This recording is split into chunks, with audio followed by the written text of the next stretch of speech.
Hoxe comeza a reconquista de Toralla. Sí, sí, sí. A reconquistas hasta aquí. Sí, sí, sí, a reconquistas hasta aquí.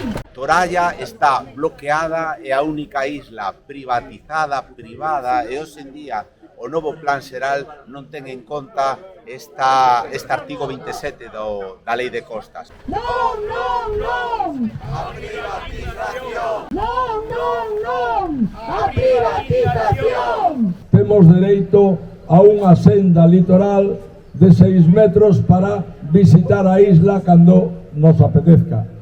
Pedimos ao Concello de Vigo que se implique moitísimo máis para recuperar este espazo público para a cidade, que leva nunha situación anacrónica e de ilegalidade 60 anos.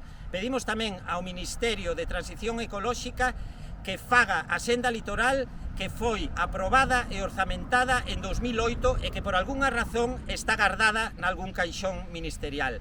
E tamén solicitamos á Xunta de Galicia que a nova lei do litoral se faga efectiva nesta illa. Animamos a todas as viguesas e os vigueses a que se unan a esta reconquista e tomemos este espacio público que nos pertenece a todas e todos. Sí, sí, sí. A reconquistas hasta aquí.